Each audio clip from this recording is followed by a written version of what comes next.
What's with falling damage? Falling damage is a device in gaming that simulates real-world events. If you were to fall off of a two-story building in real life, it would probably hurt a lot.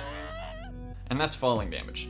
Video game developers decided somewhere along the way that they would incorporate that in their games. Some games allow you to circumvent it in certain ways. The first video game to incorporate falling damage was a 1969 title called Lunar Lander, in which you would try to land your little spaceship on the moon. By setting up your descent properly, you could effectively land your ship. Otherwise... This isn't the actual Lunar Lander, it's a remake you can play online. I'll put the link in the description. But this isn't falling damage in the way we think of it today.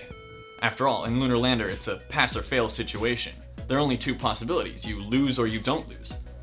And that's not how falling damage works in real life, or let alone in most video games we play. Most games add a third possibility. That's to say you could take no damage, take some damage, or you die. But technically, there are more than three options. After all, you could take no damage, you could take 1 damage, you could take 2 damage. How do games know exactly how much damage to make you take when you fall? It seems like a question with an obvious answer, but a lot of games do it differently. Take a look at Minecraft. Falling in Minecraft causes you to lose health based on how high you fall from. This seems right, doesn't it? After all, that's how falling damage works in real life, right? Well, not exactly. Consider two situations. You fall off a 2-story building. That'd probably hurt a lot. Now consider being shot out of a cannon straight down from a 2-story building. That's a very different story.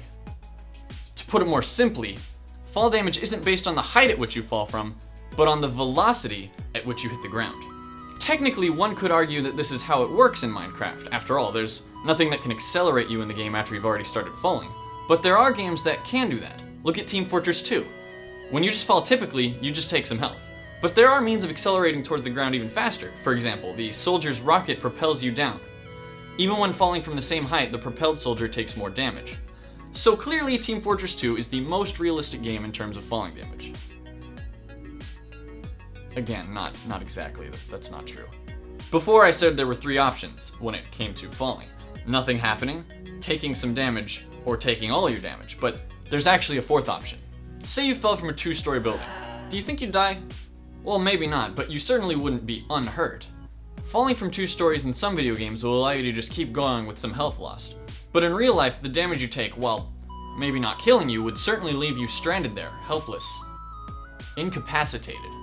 Some games have employed this in their mechanics, such as the Left 4 Dead series and the Payday series. While Payday and Left 4 Dead are unrealistic in that a friend can help you even though your legs are possibly broken, I'm talking only about the fall here. Anyway, in these games you can fall uneventfully, fall with some damage, fall and become incapacitated, meaning that you cannot move until a friend helps you, or fall and die entirely. It should be said that while Payday handles the damage from falling pretty well, the fall itself is laughably hilarious to watch. It's pretty unrealistic, right? Other games handle lack of realism in different ways. In the Portal series, you find yourself falling from potentially infinite heights without taking any damage at all. These are the same people who made Left 4 Dead and Team Fortress 2. Why would they intentionally remove their own consistency? Well, if you want to be technical, there is some realism in the falling in Portal games because they have an excuse for it. In Portal, your avatar is equipped with long fall boots that cushion the blow to any potentially fatal falls. Now, obviously, the realism behind the boots' existence is questionable, but at least they have an excuse as to why you're surviving these extremely long falls. But this is all taking away from the main point here.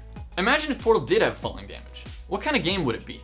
Portal is a game that requires you to use momentum to solve puzzles. If it had falling damage, it would be a challenge on the game developers to create actually decent puzzles, and even then it would probably end up being a pretty boring game. This is the heart of falling damage's existence. We shouldn't be asking why falling damage is in some games, but more rather why falling damage isn't in other games. Falling damage isn't a device put in games to enhance its realism, it's a device removed from games to make the game playable. This doesn't mean that all games shouldn't have falling damage. For some it works very nicely, but when it ruins the intentions of the game developer, they have 2 choices. Changing their own game's formula entirely, or removing falling damage from the game. Sometimes falling in a game has such little importance on the game itself that it makes no real difference as to why it's there or not. Take a look at the game Borderlands. In the first Borderlands, there was falling damage. The impact it made on the game wasn't a huge deal since Borderlands, compared to its sequel at least, had mostly flat land. Whenever you finished an area or a quest, you would have to backtrack all the way through the level the way you came in, which is somewhat of a waste of time and can be a disconnection between the player and the game. In Borderlands 2, removing the falling damage fixed the issue of backtracking. Players could, instead of going all the way back through, just jump off of some areas and continue on their merry way. While realism is thrown entirely out the window, it allows for much smoother gameplay and greater variance in world design, as it allows the developers to see large mountains as less of a brick wall in the player's way.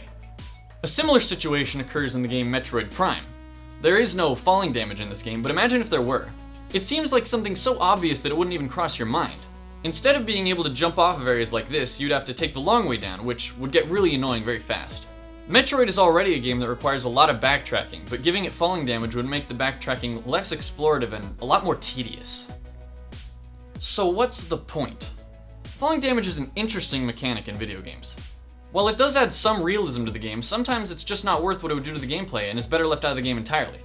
When it serves little importance to the overall game, it comes down to how it affects the thought process of the player and what makes the game seem less like a chore. It's up to the game developers to determine whether or not falling damage is or is not a good idea for their game, based on how they intend for the game to be played and how they want the player to feel. And that's what's with falling damage.